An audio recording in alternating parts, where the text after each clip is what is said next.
Alors, je vous rappelle le principe depuis ce matin sur le site de la police nationale. Vous trouvez un questionnaire et vous pouvez désormais saisir la police des polices si vous êtes victime, témoin d'une bavure. Yannick sur Twitter, hashtag E1midi, nous dit sur le principe, c'est une excellente idée, reste les moyens de gestion du système, ce dont on a parlé.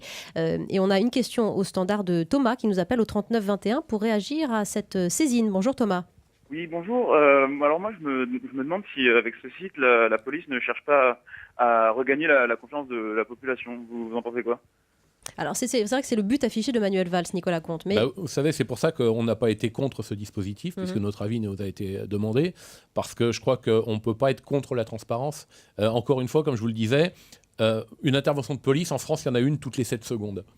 Donc 99% de ces interventions, elles se passent bien. Mes collègues font bien leur travail. Donc je crois que ne pas vouloir être pour la transparence, c'est donner l'impression qu'on a quelque chose à cacher, Bien et la sûr. police n'a rien à cacher. Donc si ça va dans le sens d'une confiance accrue de la population envers la police, ça ne peut être qu'une bonne chose. Allez, on poursuit les questions-réponses ici dans ce studio d'Europe 1. Jeune homme, bonjour. Oui, bonjour, je m'appelle Gaston. Je voulais Gaston. savoir si en fait les relations entre les citoyens et les policiers, elles étaient si mauvaises que ça pendant les arrestations.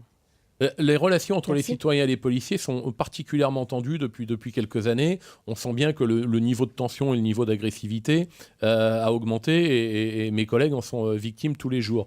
Mais justement, c'est une des choses auxquelles il faut faire attention. Il ne faudrait pas non plus donner l'impression, par la mise en place de ce type de site, que les mauvaises relations, ou que les relations difficiles en tout cas, entre la police et la population quand elles existent, sont forcément dues aux policiers. Je crois que les policiers sont les premiers à souffrir des relations tendues entre la police et la population parce que ça fait partie de leur quotidien. Donc qu'on améliore la transparence, qu'on améliore la conscience, c'est une bonne chose, mais il faut faire attention non plus de ne pas stigmatiser le travail de la police. Une question ou même une impression de Laurent sur Facebook, sur la page Facebook d'Europe 1.